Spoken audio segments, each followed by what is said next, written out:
2 bases d'argent et 2 tenons pour chaque planche du tabernacle. Exode 26, versets 15 à 37.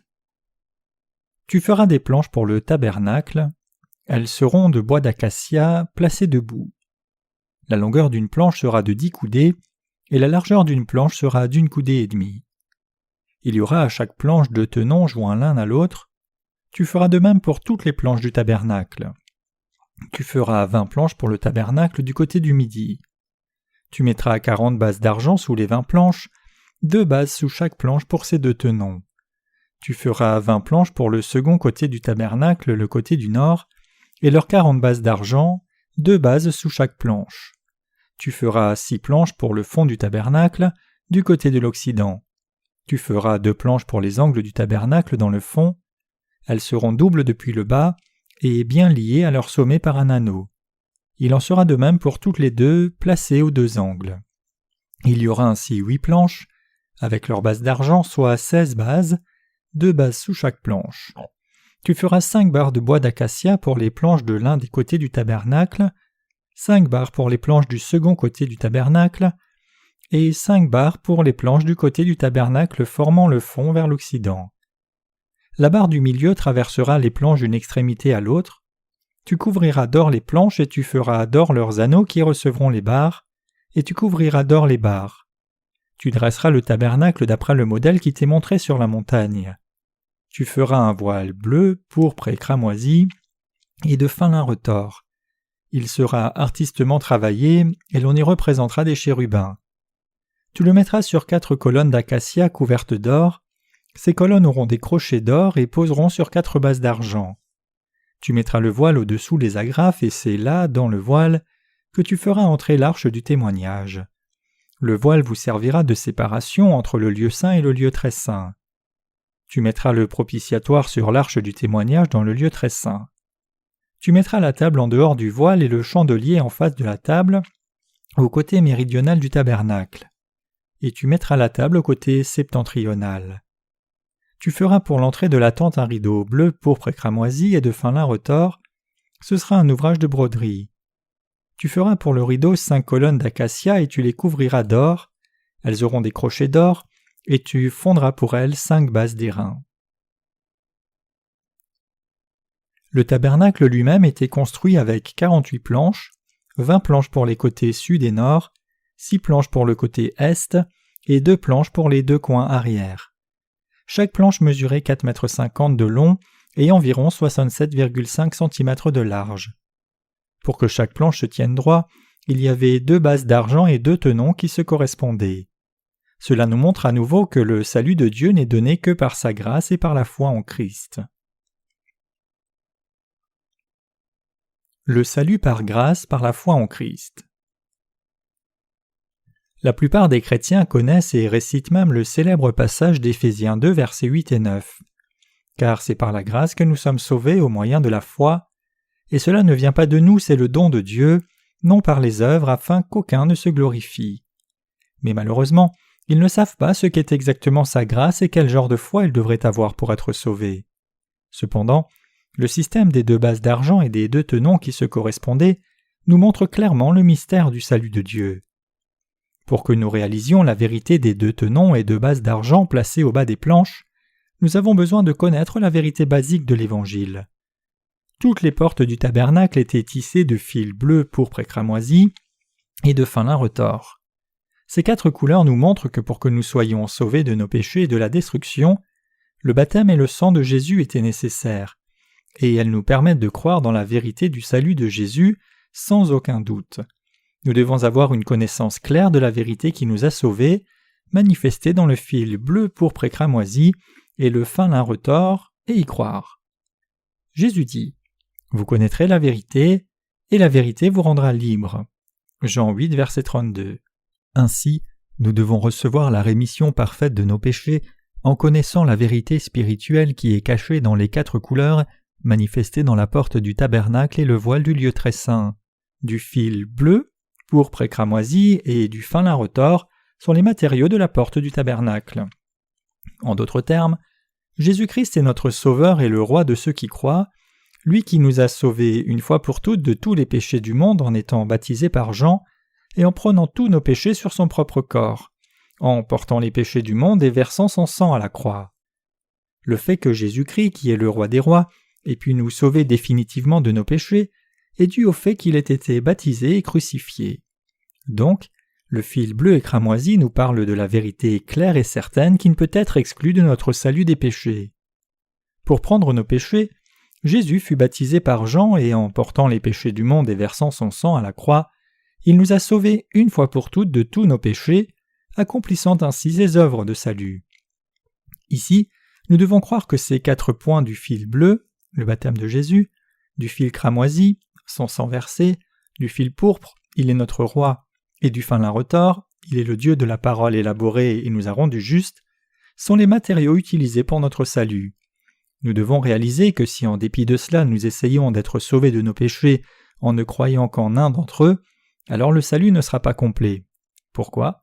Parce qu'en bas de chaque planche du tabernacle, il y avait 2 tenons prévus pour s'imbriquer dans les bases d'argent pour supporter la planche. L'argent dans la Bible dénote la grâce de Dieu, le don de Dieu. Il est écrit en Romains 5, versets 1 et 2 « Étant donc justifiés par la foi, nous avons la paix avec Dieu par notre Seigneur Jésus-Christ, à qui nous devons d'avoir eu par la foi accès à cette grâce, dans laquelle nous demeurons fermes, et nous nous glorifions dans l'espérance de la gloire de Dieu. » Notre salut ne peut nous être garanti que lorsque notre foi rencontre la grâce de Dieu. Tout comme il y avait 2 tenons en bas de chaque planche du tabernacle, et que ces tenons correspondaient aux bases d'argent pour supporter la planche, Dieu nous dit que notre salut est accompli seulement quand nous croyons également dans le baptême de Jésus et le sang de la croix. Chacun de nous a dû croire dans les raisons et la vraie substance tout comme chaque planche avait 2 tenons fixés. Ces 2 bases et 2 tenons de la planche sont l'ombre de l'évangile de l'eau et de l'esprit, du fait qu'au temps du Nouveau Testament Jésus-Christ viendrait, serait baptisé par Jean-Baptiste, serait crucifié, verserait son sang et mourrait à la croix, et accomplirait ainsi entièrement notre salut. La grâce de la rémission du péché, en d'autres termes, est répandue sur les cœurs de ceux qui croient réellement dans leur juste salut, que Jésus a accompli en étant baptisé par Jean et en versant son sang à la croix pour effacer les péchés. Ainsi, pour que nous soyons sauvés de nos péchés, nous avons besoin de la foi qui croit dans ces 2 œuvres de Jésus.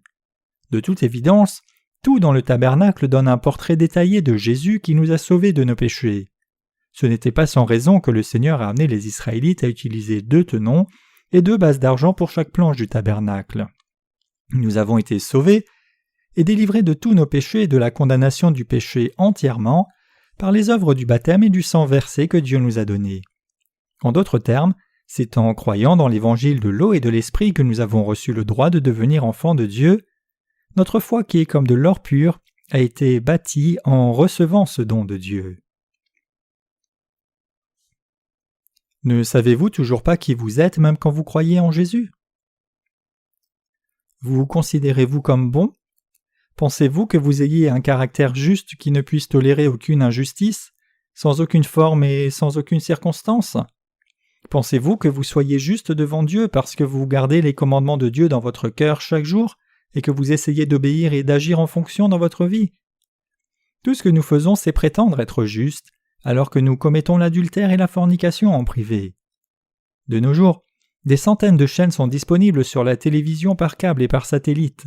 Fonctionnant 24 heures par jour, ces chaînes diffusent leurs propres programmes spécialisés et les alimentent continuellement.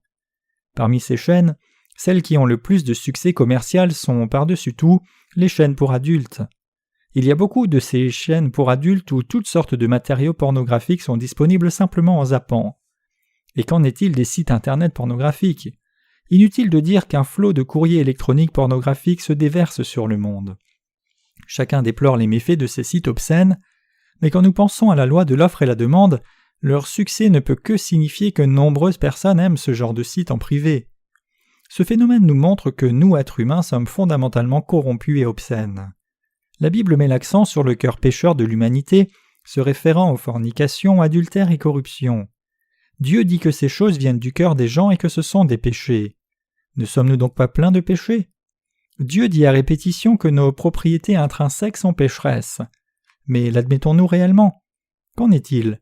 Pouvons-nous échapper aux propriétés du péché qui nous sont intrinsèques en fermant nos yeux et en bouchant nos oreilles? Nous ne pouvons faire autrement que commettre toutes sortes de péchés avec l'imagination de nos pensées. Peu importe combien nous nous disons que nous devons nous éloigner de ces choses, et peu importe combien nous essayons de le faire, c'est en vain.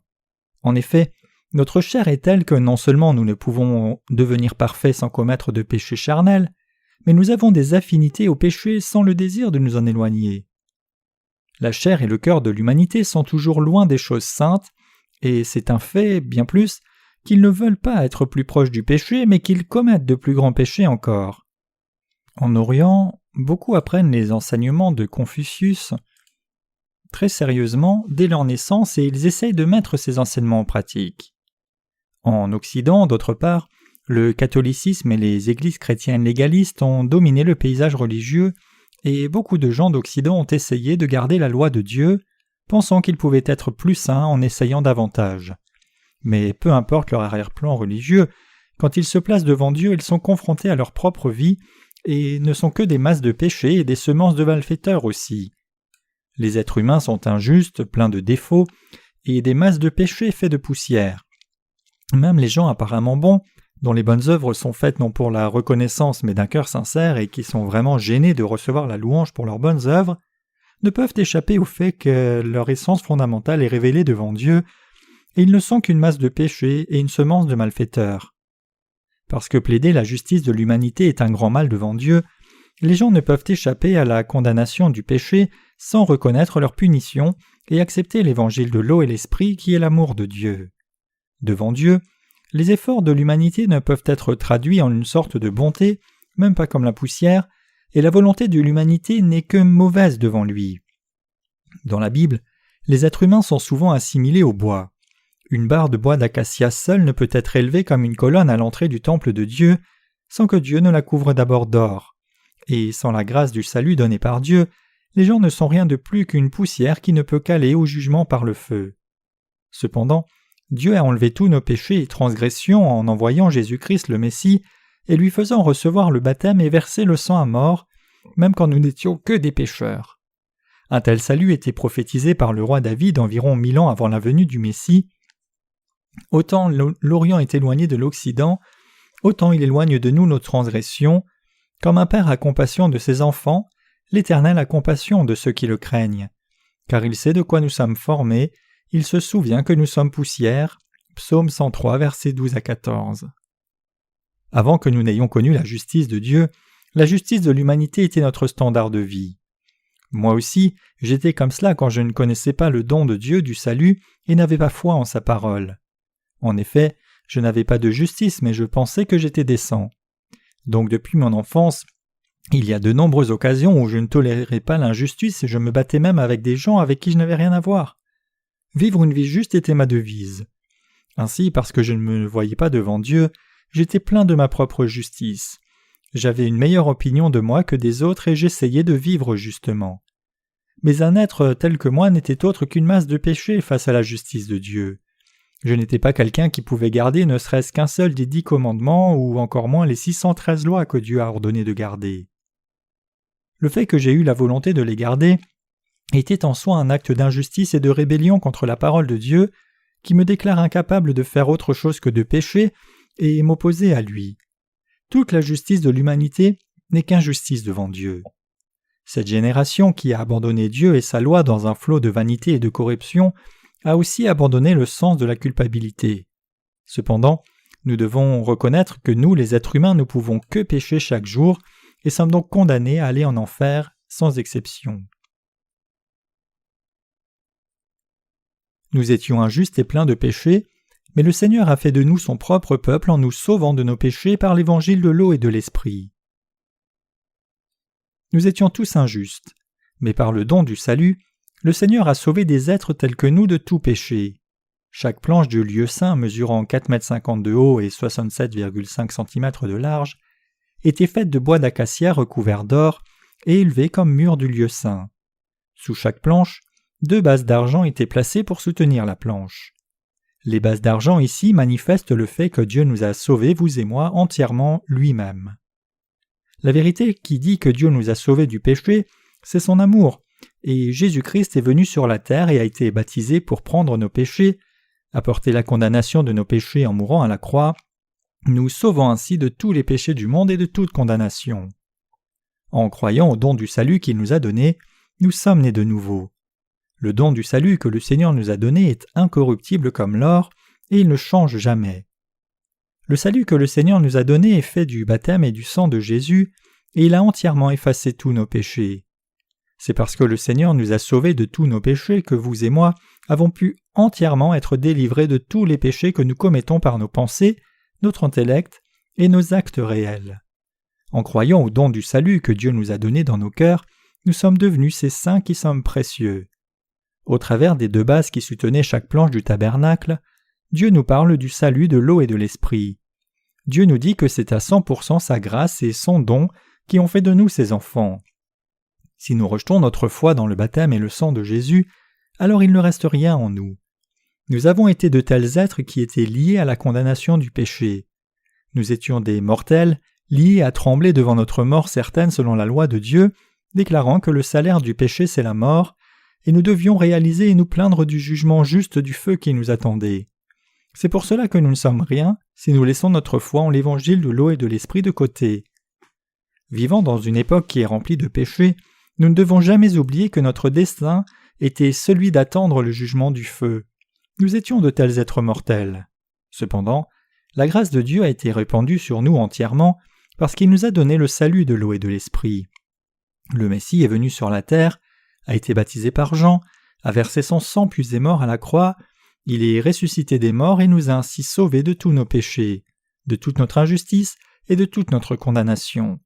En croyant cet évangile parfait de l'eau et du sang, nous avons maintenant été sauvés de tout péché et nous ne pouvons que remercier Dieu avec notre foi. Bien que nous soyons insuffisants dans la chair, nous, ouvriers, ministres et moi, nous prêchons cet évangile de l'eau et de l'esprit de par le monde entier. Bien que cette époque soit si corrompue, parce que nous croyons dans l'évangile de l'eau et de l'esprit, nous avons été capables de servir le Seigneur purement et libres de toute souillure.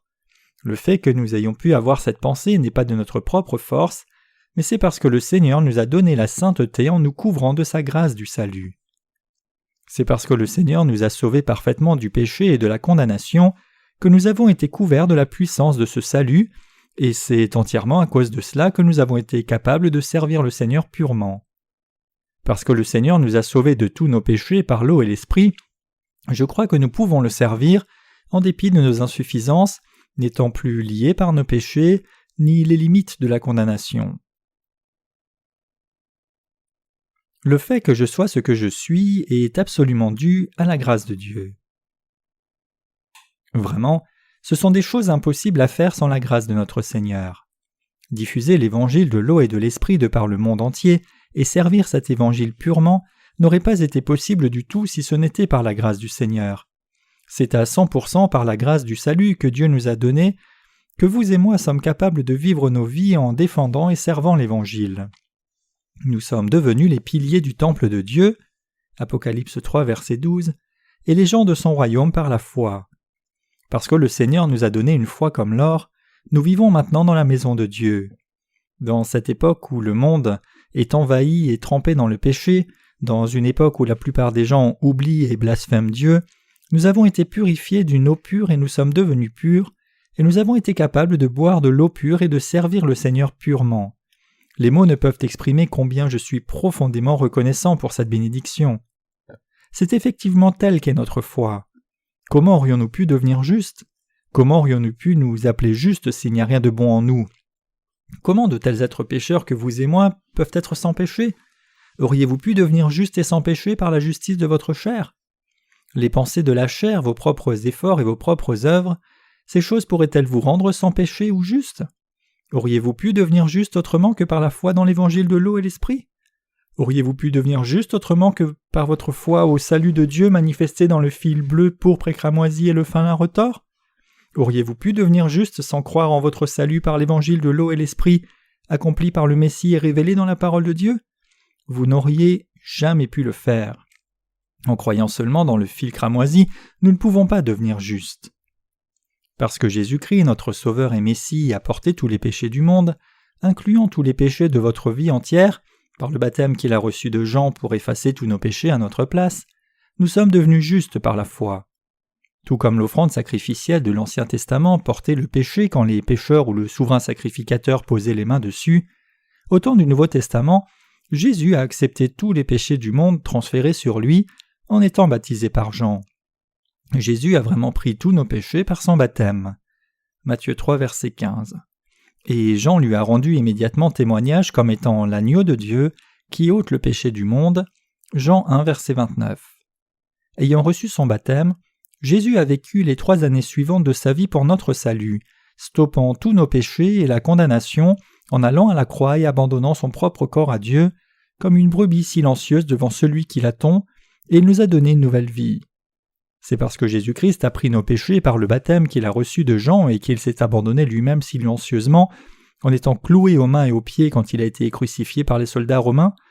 Attaché à la croix, il a versé tout le sang qui était dans son corps, et il a mis un point final à notre salut en disant « Tout est accompli » Jean 19, verset 30. Étant mort ainsi, il est ressuscité des morts après 3 jours, est monté dans le royaume des cieux, et il est devenu notre Sauveur en nous donnant la vie éternelle. En portant les péchés du monde par le baptême qu'il a reçu de Jean-Baptiste, et par la croix, la résurrection et l'ascension, Jésus est devenu notre Sauveur parfait. Ainsi la Bible déclare « Or, là où il y a pardon des péchés, il n'y a plus d'offrande pour le péché. » Hébreux 10, verset 18. La foi dans seulement le sang de la croix et la doctrine de la sanctification incrémentale ne vous ont jamais sauvé pleinement de vos péchés.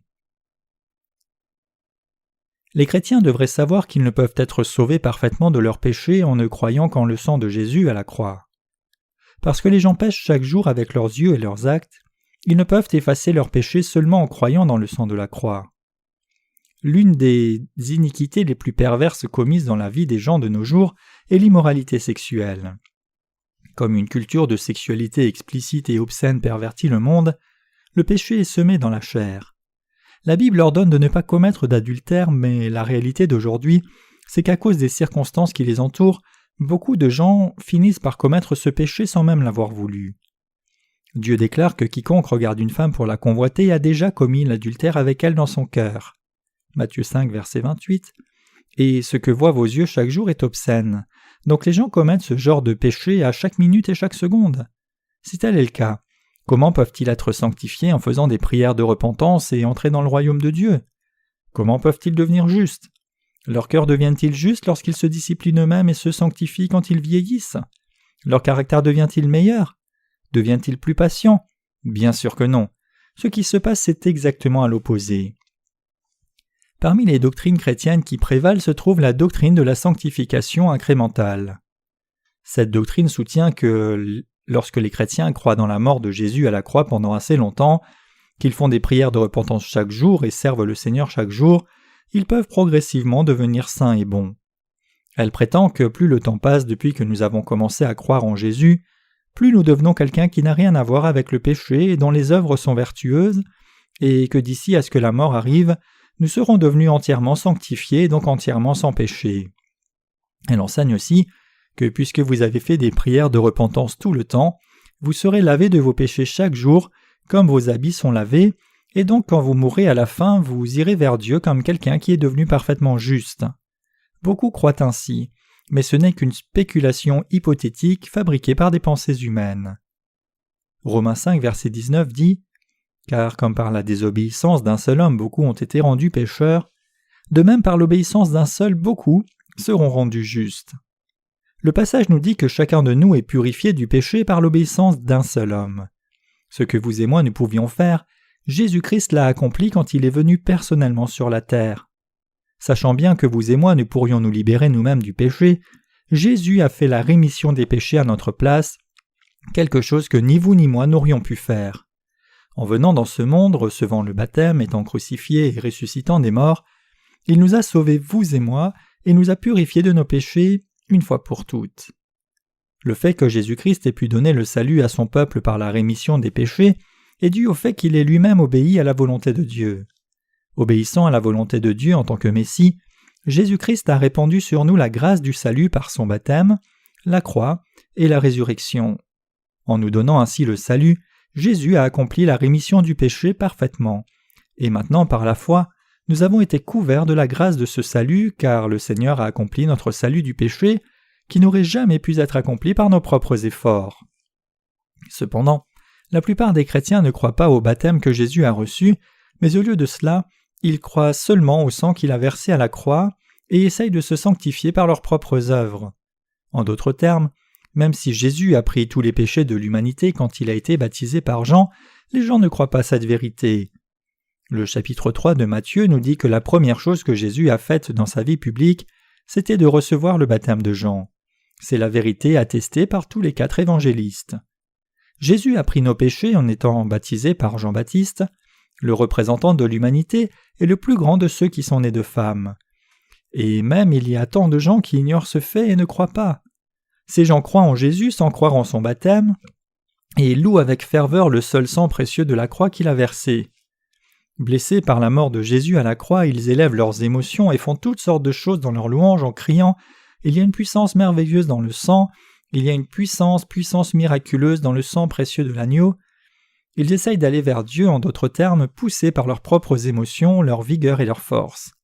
Mais vous devez réaliser que plus ils font cela, plus ils deviennent hypocrites en prétendant être saints, mais accumulant réellement des péchés dans leur cœur en secret. Comment pourrions-nous croire en Jésus comme notre Sauveur sans même connaître l'évangile de l'eau et de l'Esprit? Quand nous entendons des gens parler du tabernacle, nous voyons souvent qu'ils ne comprennent même pas grand-chose de ce dont ils parlent vraiment. Quand il s'agit de croire au tabernacle, comment pouvons-nous croire seulement d'une façon qui nous convient et qui nous plaît? Parce que le salut du péché que le Seigneur a accompli est si élaboré, Dieu nous a permis de réaliser combien précisément et concrètement notre salut a été accompli. Par le tabernacle, il nous a aussi fait réaliser que le Seigneur nous a sauvés par le fil bleu et pourpre, par l'eau et le sang. Réaliser que pour effacer nos péchés, le Seigneur est venu non par l'eau seulement, mais par l'eau et le sang. 1 Jean 5, verset 6. L'eau, le sang et l'esprit auxquels nous croyons sont un. C'est en venant comme un homme, étant baptisé par Jean-Baptiste, mourant et ressuscitant des morts, que Dieu nous a sauvés. Par le tabernacle, nous avons pu découvrir et croire dans ce portrait détaillé du salut.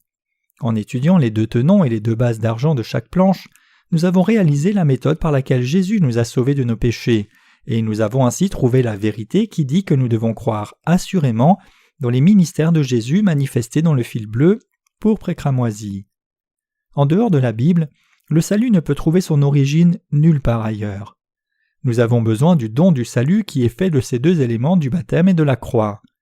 Ceux qui croient cette vérité peuvent devenir ceux qui sont nés de Dieu. En nous délivrant de nos péchés par l'eau et l'esprit, Dieu a accompli notre salut parfaitement. 2 tenons, en d'autres termes, étaient faits sous chaque planche et fixés dans 2 bases d'argent. Cette vérité est absolument nécessaire et importante pour nous et notre rémission du péché. Plus important encore, nous devons croire dans notre salut que Dieu a accompli pour nous, car si nous ne croyons pas la vérité du fil bleu, pourpre et cramoisi, nous ne pouvons être sauvés. Comme chaque planche du Saint Tabernacle avait besoin de 2 bases d'argent pour tenir droit, quand il s'agit de croire en Jésus-Christ, 2 vérités de sa grâce sont absolument nécessaires. Quelles sont-elles? Jésus a pris nos péchés en étant baptisé, et il a porté toute la condamnation et malédiction de ses péchés en les amenant à la croix et en étant crucifié. Quiconque est rendu juste peut l'être seulement lorsqu'il croit pleinement dans ces 2 grâces du salut parfait. Notre foi au baptême de Jésus et au sang de la croix, les 2 pivots de son don du salut, nous fait tenir ferme dans la maison de Dieu. Comme les 2 tenons étaient placés dans les 2 bases d'argent, chaque planche pouvait tenir droit. Ainsi, c'est par notre foi correcte qui croit dans les 2 pivots de son salut que nous devenons son vrai peuple. En croyant dans l'évangile de l'eau et du sang donné par Jésus, nous recevons la foi comme l'or qui est éternellement inchangeable. En croyant dans cet évangile de l'eau et de l'esprit manifesté dans le fil bleu, pourpre et cramoisi et le fin lin retors, nous devenons les saints qui ont reçu le salut de la rémission parfaite du péché. La théologie jusqu'à maintenant est le temps de l'évangile de l'eau et de l'esprit. Hormis l'Église primitive, depuis l'édit de Milan en 313 après Jésus-Christ, le christianisme, y compris le christianisme d'aujourd'hui, a diffusé l'évangile de la croix qui oublie le baptême de Jésus. Depuis la période de l'Église primitive jusqu'en 313, qui légalisa le christianisme comme la nouvelle religion romaine, le christianisme prêchait l'évangile de l'eau et l'esprit, mais après, l'Église catholique romaine a dominé la scène religieuse. Puis du XIVe siècle et ensuite, une culture qui centrait tout sur les pensées humaines et appelée pour la restauration de l'humanité a commencé à émerger d'abord dans quelques villes prospères d'Italie. C'était la Renaissance. Au XVIe siècle, le courant de cette culture qui a commencé en Italie s'est répandu dans tout le monde occidental.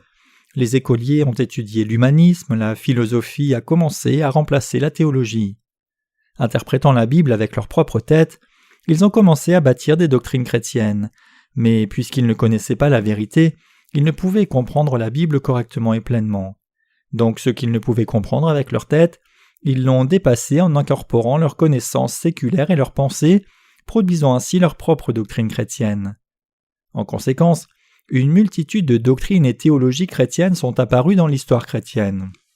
Le luthéranisme, le calvinisme, l'arminianisme, la nouvelle théologie, le conservatisme, le rationalisme, la théologie critique, la théologie mystique, la théologie libérale, la théologie féministe, la théologie noire et même la théologie d'athéisme, etc. L'histoire du christianisme peut sembler très longue, mais elle n'est pas si longue. 300 ans après l'Église primitive, les gens pouvaient apprendre au sujet de la Bible, mais cela fut suivi par le Moyen Âge, l'âge sombre du christianisme. Pendant cette époque, lire la Bible était un crime punissable de mort. Ce n'est pas avant les années 1700 que le vent de la théologie a commencé à souffler, puis le christianisme a semblé fleurir dans les années 1800 et 1900, alors que sa théologie grandissait, vibrante et active, mais maintenant, beaucoup de gens ont tombé dans les doctrines mystiques, croyant en Dieu sur la base de leurs propres expériences personnelles. Mais en dépit de sa diversité théologique, toutes les branches du christianisme ont un dénominateur commun de foi, et c'est la foi dans le sang de Jésus. Mais est-ce la vérité? Quand vous avez cru ainsi, vos péchés ont-ils disparu? Vous péchez chaque jour. Vous péchez chaque jour dans vos cœurs, vos pensées, vos actes et par vos limites. Pouvez-vous alors être remis de ces péchés en croyant seulement dans le sang que Jésus a versé à la croix? Le fait que Jésus ait porté nos péchés en étant baptisé et soit mort à la croix, c'est la vérité biblique. Il y a tant de gens qui disent que leurs péchés ont été remis en croyant seulement au sang de la croix et en faisant des prières de repentance chaque jour. Les péchés de vos cœurs et vos consciences ont-ils été effacés en faisant ces prières de repentance? C'est impossible. Si vous êtes chrétien, alors vous devez connaître et croire le salut de cette vérité, le fait que Jésus-Christ soit venu sur la terre, qu'il ait pris les péchés du monde en étant baptisé par Jean. En dépit de cela, ignorez-vous encore cette vérité n'essayant même pas de la connaître ni d'y croire? Si c'est le cas, vous commettez le péché de vous moquer de Jésus, de l'imiter et abaisser son nom, et vous ne pouvez dire que vous ne croyez vraiment en Jésus qu'en votre Sauveur. En laissant le baptême de Jésus en dehors du salut accompli par Jésus-Christ, et croyant en lui de quelque façon que vous voulez, vous ne serez jamais couvert de la grâce du salut. Beaucoup de chrétiens ne croient pas la vérité telle qu'elle est, c'est-à-dire que Jésus a effacé nos péchés, mais ils suivent plutôt leurs propres pensées et croient toutes sortes de vérités qu'ils ont envie de croire. De nos jours, les cœurs ont été endurcis de plus en plus par une foi doctrinale erronée, croyant que les péchés peuvent être effacés en croyant seulement au sang de la croix. Mais la réponse du salut planifié par Dieu est la suivante. Nous pouvons recevoir la rémission éternelle du péché en croyant au baptême de Jésus, sa mort à la croix et sa résurrection. Mais il y a nombreuses personnes qui croient en Jésus en enlevant son baptême de la vérité du salut, en comprenant mal et croyant mal l'équation suivante comme étant une loi immuable. Jésus, la croix et la résurrection, plus des prières de repentance, plus des œuvres vertueuses, égale le salut reçu par la sanctification incrémentale. Ceux qui croient ainsi ne disent que de leurs lèvres qu'ils ont reçu la rémission du péché. Cependant, la vérité c'est que leurs cœurs sont pleins de tas de péchés qui restent irrésolus. Avez-vous encore du péché dans vos cœurs? Si vous avez du péché dans vos cœurs même en croyant en Jésus, alors clairement il y a un problème avec votre foi. C'est parce que vous croyez en Jésus comme une question de religion que votre conscience n'est pas pure et que vous avez du péché. Cependant, le vrai fait que vous devez réaliser, c'est que vous avez du péché dans vos cœurs et c'est une occasion en soi. Pourquoi? parce que ceux qui réalisent vraiment qu'ils ont du péché reconnaissent qu'ils ne peuvent éviter d'aller en enfer, et quand ils le font, ils peuvent devenir pauvres en esprit et ainsi être en mesure d'entendre la parole du vrai salut. Si vous voulez recevoir la rémission du péché de la part de Dieu, alors votre cœur doit être prêt. Ceux dont les cœurs sont prêts devant Dieu admettent « Dieu, je veux recevoir la rémission du péché. J'ai cru en Jésus depuis longtemps, mais j'ai encore du péché. Puisque le salaire du péché c'est la mort, je ne peux qu'aller en enfer. » Ainsi, ils se reconnaissent comme pleinement pécheurs devant Dieu. Ceux qui reconnaissent la parole de Dieu, qui croient que la parole de Dieu est sûrement accomplie exactement comme elle le dit, ce sont ceux-là qui ont un cœur préparé. Dieu rencontre ces âmes sans exception.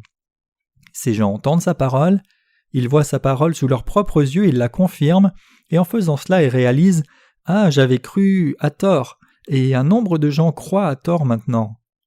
Mais en croyant dans l'évangile de l'eau et de l'esprit, indépendamment de ce que les autres peuvent dire, ils reçoivent alors la rémission du péché. Ceux qui ont été sauvés de tous leurs péchés doivent défendre leur foi en croyant dans l'évangile de l'eau et de l'esprit. Cependant, le monde est plein d'innombrables mauvaises doctrines qui ne peuvent aider et qui vont même tromper le cœur de ceux qui sont nés de nouveau. Le Seigneur Jésus nous a avertis « Gardez-vous avec soin du levain des pharisiens et du levain d'Hérode » Marc 8, verset 15. Mais nous ne pouvons compter le nombre d'enseignements marqués de levain qu'il existe en trompant le cœur des gens qui l'entendent une seule fois. Nous devons réaliser combien ce monde est balancé dans l'immoralité sexuelle. Nous qui croyons devons savoir exactement dans quel genre d'époque nous vivons et défendre notre foi. Même si nous vivons dans un monde pécheur, dans nos cœurs se trouve la vérité infaillible qui dit que le Seigneur nous a délivrés du péché. La parole de témoignage qui soutient notre salut inchangeable, c'est l'évangile de l'eau et de l'esprit. Nous devons avoir foi dans la vérité que ce n'est ni secoué ni ébranlé par le monde. Tout ce qui vient du monde n'est pas vérité. Dieu nous a dit que le juste vaincra le monde. C'est par leur foi dans l'évangile de l'éternelle vérité que les justes peuvent vaincre le diable et triompher du monde. Bien que nous soyons insuffisants, nos cœurs et pensées et nos corps sont toujours dans la maison de Dieu et se tiennent fermement dans l'évangile du salut avec foi. Nous nous tenons solidement dans l'évangile de l'eau et du sang par lequel le Seigneur nous a sauvés. À cause de cela, nous sommes reconnaissants à Dieu. Peu importe combien le péché abonde dans ce monde, au moins nous les justes avons une conscience pure et la foi qui brille comme de l'or dans nos cœurs. Nous les justes vivrons une vie qui triomphe du monde par la foi. Jusqu'au jour du retour du Seigneur, et même si nous sommes dans son royaume, chacun de nous va louer cette foi. Nous louerons éternellement le Seigneur qui nous a sauvés et nous louerons notre Dieu qui nous a donné cette foi. Comme cette foi de vérité que nous avons devant Dieu est établie sur le roc, elle n'est pas secouée par les circonstances. Ainsi, peu importe ce qui nous arrive dans notre vie sur cette terre jusqu'au jour où nous nous tiendrons devant le Seigneur, nous défendrons nos cœurs par la foi.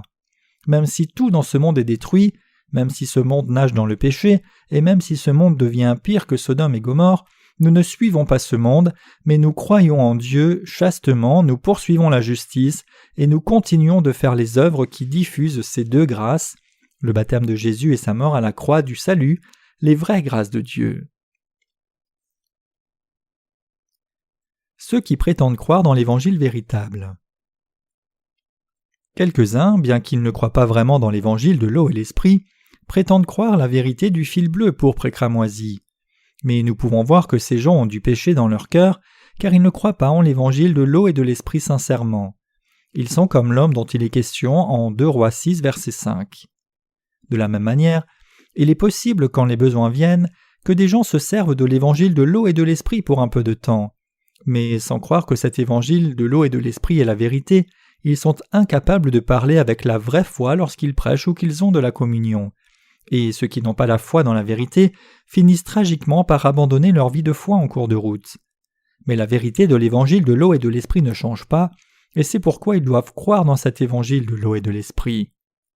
En citant Hébreux 7, verset 12 qui dit « Le sacerdoce étant changé, il y a aussi nécessairement changement de loi », quelques-uns prétendent « La loi a changé ». Donc le salut que Jésus a accompli n'a pas vraiment été accompli de la même façon que l'Ancien Testament. Jésus-Christ est venu en nous et nous a sauvés en mourant à la croix, c'est une méthode changée. D'autres prétendent et il semblerait que ce soit lorsque Jésus est mort à la croix que Dieu a transféré nos péchés sur son Fils. Mais de telles choses sont fausses et sans fondement. Nous pouvons facilement réfuter leur déclaration en demandant « Cela signifie-t-il alors que Dieu a seulement crucifié Jésus qui était sans péché et a transféré les péchés du monde sur lui ?» Si nous croyons la parole de Dieu, nous devons la croire telle qu'elle est et non par nos propres pensées. Même si nous avons nos propres façons de voir, si la Bible nous dit qu'elles sont fausses, alors nous devons laisser notre propre justice et croire la parole de Dieu. Plus le temps passe, plus le fait que le Seigneur nous ait sauvés par l'évangile de l'eau et de l'esprit est reconnaissable et précieux. Quand nous croyons selon nos propres pensées, il y a des temps où notre vie de foi est risquée et nous nous sentons à part de l'Église. Mais tout comme deux tenons tenaient chaque planche du tabernacle en étant fixés dans les deux bases d'argent, notre foi dans la vérité de Jésus, en ce qu'il a pris nos péchés en étant baptisé et en versant son sang, cela nous tient fermement.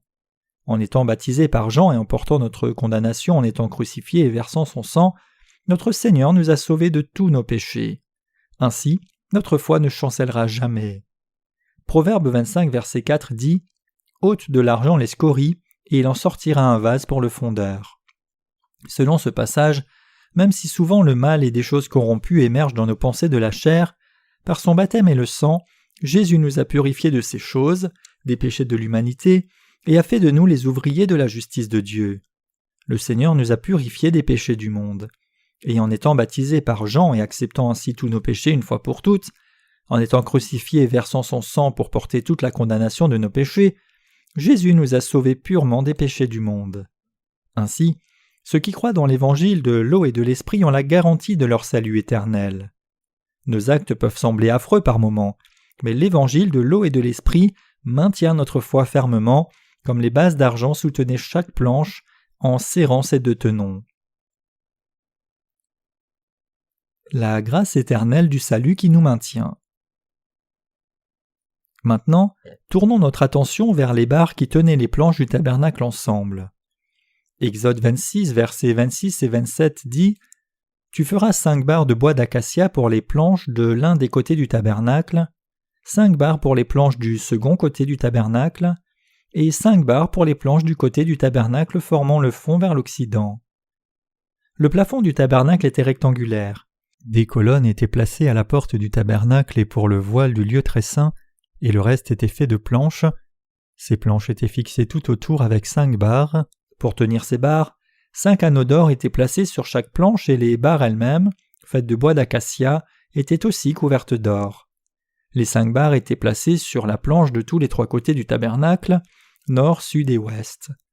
Comme les planches étaient tenues par ces barres qui passaient à travers les anneaux d'or, elles restaient fixées. Ainsi, supportées en bas par les bases d'argent et tenues ensemble sur le côté par 5 barres, les planches tenaient fermes et fixées. Et comme les 48 planches étaient entourées de 5 barres et supportées les unes par les autres, le peuple de Dieu est aussi lié avec Dieu par l'évangile de l'eau et de l'esprit. L'Église de Dieu, c'est le lieu où ceux qui ont reçu le don du salut par l'eau et l'esprit se rencontrent et vivent leur vie de foi. Jésus dit à Pierre qu'il bâtirait son Église sur le roc. Matthieu 16, versets 18 à 19. Ainsi, le lieu où le royaume de Dieu est formé par la rencontre de ceux qui ont reçu la rémission du péché, c'est l'Église de Dieu. Dieu nous montre qu'il nous a sauvés pleinement du péché du monde par les œuvres de Jésus manifestées dans le fil bleu, pourpre et cramoisi. Exode 26, verset 28 dit « La barre du milieu traversera les planches d'une extrémité à l'autre. » Cette barre du milieu était assez longue pour attacher toutes les planches d'un côté à la fois. Quelle est alors la signification de cette barre du milieu passant par le milieu des planches d'un bout à l'autre ? Cela signifie que les justes s'unissent l'un à l'autre, et que leur foi se communique de l'un à l'autre.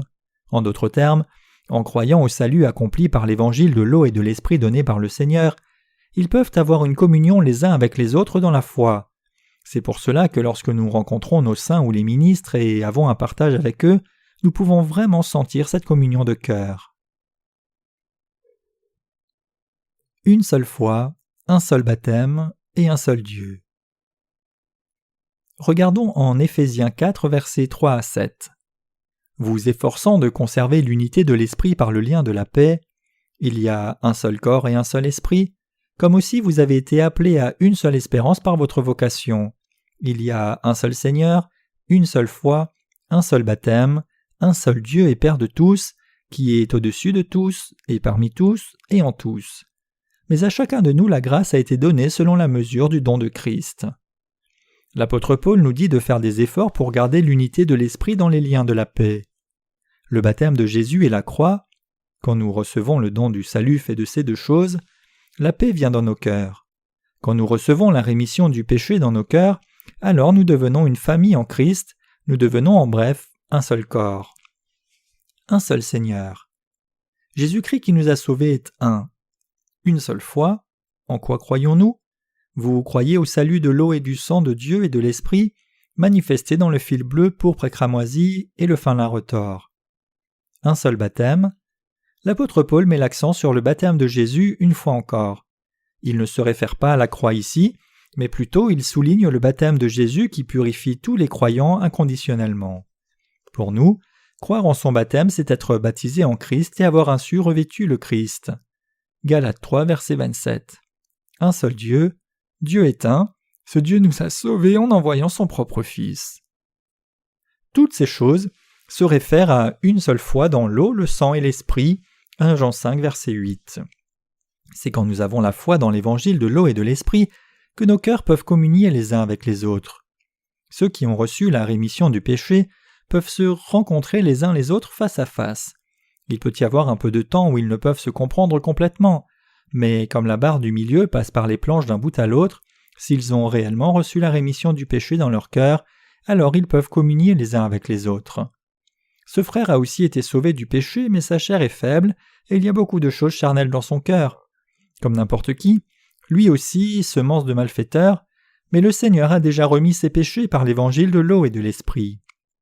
Comme cela, ils se comprennent les uns les autres et louent le Seigneur. Peu importe combien les gens sont faibles, s'ils reçoivent la rémission du péché et se tiennent dans l'Église, alors leur visage s'éclairera, leurs pensées s'éclaireront, leurs cœurs s'éclaireront aussi, et ils seront capables de communier les uns avec les autres. Le juste peut voir tous les autres face à face. Comment cela est-il possible ? C'est la foi qui rend cela possible. Ils voient les autres face à face non à cause de leurs conditions, mais à cause de la foi. Qu'est-ce qui explique alors notre incapacité à communier avec quelques-uns ? Nous ne pouvons partager nos cœurs avec ceux qui ne sont pas en Christ, parce qu'ils ne croient pas dans leur cœur la vérité, l'évangile de l'eau et l'esprit. Ceux qui ne croient pas en cet évangile de l'eau et de l'esprit ne peuvent pas communier avec nous, pas du tout. Frères et sœurs, qu'est-ce que l'Église de Dieu exactement ? C'est le rassemblement de ceux qui sont sanctifiés en Christ Jésus, appelés à être saints. 1 Corinthiens 1, verset 2. C'est l'assemblée de ceux qui croient la vérité qui dit que Jésus a lavé leurs péchés en étant baptisé, qu'il les a sauvés en portant ses péchés et prenant toute la condamnation à la croix, et qu'il est ressuscité des morts en devenant leur propre sauveur. L'Église de Dieu n'est autre que ce rassemblement de ceux qui sont devenus un en croyant dans l'évangile de l'eau et de l'esprit. C'est parce que cette foi est à la fois dans mon cœur et dans vos cœurs que nous pouvons nous regarder dans les yeux quand nous sommes dans son Église. Tout comme Dieu ne regarde pas notre apparence extérieure mais nos cœurs quand il nous voit, nous qui avons reçu la rémission du péché ne regardons pas les apparences extérieures non plus, mais nous avons une communion en regardant à la fois les uns des autres. Cette personne croit-elle vraiment la vérité dans son cœur ? C'est ce que nous cherchons. Peu importe quelle différence il peut y avoir dans la personnalité, cela ne change rien du moment que l'on croit en un seul Seigneur, une seule foi, un seul baptême, un seul Dieu et Père de tous. Parce que nous croyons, nous sommes devenus les colonnes et les planches du tabernacle, et parce que nous croyons, nous sommes devenus la famille de Dieu. Croyez-vous l'évangile de l'eau et l'esprit ?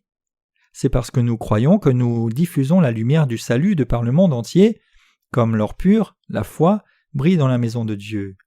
Nous pouvons partager nos cœurs avec ceux qui ont reçu la rémission du péché même récemment, car le Saint-Esprit demeure aussi dans leur cœur. Si seulement nous avons reçu la rémission des péchés, alors nous pouvons communier les uns avec les autres, mais si nous n'avons pas reçu la rémission du péché, alors nous ne pouvons pas communier les uns avec les autres. Les pécheurs qui discriminent les gens en se basant sur les apparences extérieures traitent chacun différemment selon des aspects superficiels comme le look, la richesse, la popularité, mais nous les justes ne faisons pas cela dans nos cœurs. Il n'y a pas de discrimination pour le juste. Quand les gens reçoivent la rémission du péché, je leur demande souvent « Avez-vous vraiment reçu la rémission du péché ?» Avez-vous encore du péché ou vos péchés ont-ils disparu? Vous devez avoir beaucoup de questions sur la Bible, n'est-ce pas? Posez-les pendant que vous avancez dans votre vie de foi. Aussi, vos limites seront révélées et vous ferez probablement quelques erreurs en chemin. Mais les dirigeants et ceux qui sont venus avant vous dans l'Église vous aideront, de sorte que tout se passe vraiment bien. Frères et sœurs, nous les justes avons besoin de l'Église. Le tabernacle représentait aussi l'Église de Dieu. Ceux qui ne croient pas dans l'eau et le sang ne peuvent pas venir dans l'Église de Dieu et y demeurer. Ceux qui ne croient pas en l'évangile de l'eau et de l'esprit manifesté dans le fil bleu, pourpre et cramoisi, ne peuvent venir et demeurer dans son Église. Seuls ceux qui croient dans la vérité peuvent demeurer dans l'Église, devenir le peuple de Dieu et ses ouvriers, et voir la gloire de Dieu aussi. Ce n'est pas seulement par le sang ou quelques qualifications de la chair que les gens peuvent devenir enfants de Dieu. Peu importe combien certains pasteurs peuvent être autoritaires, s'ils ne croient pas dans l'évangile de l'eau et l'esprit, alors ils ne sont tout simplement pas des enfants de Dieu. Jésus, qui est venu par l'eau et le sang, nous a sauvés parfaitement. Ce que le Seigneur a fait quand il est venu sur cette terre peut être résumé par sa naissance, son baptême, le sang versé et la résurrection. Toutes ces choses sont ses ministères de la rémission du péché. Jésus a accompli sa mission par ses ministères du fil bleu, pourpre et cramoisi. Le fil bleu, pourpre et cramoisi manifesté dans le tabernacle, le sang pour notre salut du péché. Le salut de Dieu est si élaboré que nous ne devrions pas croire en lui à notre propre gré. Nous devons croire en son salut tel qu'il est.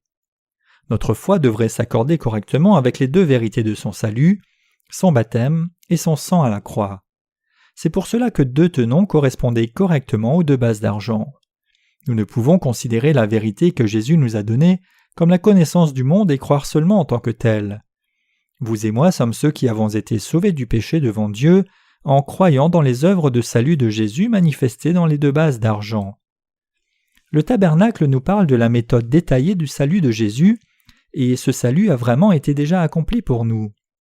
Croyez dans les deux dons du salut que Jésus vous a donnés. L'or utilisé dans le tabernacle parle de la foi. Si vous croyez la vérité telle qu'elle est, alors le salut et la gloire du Seigneur peuvent devenir vôtres, mais pas si vous ne croyez pas.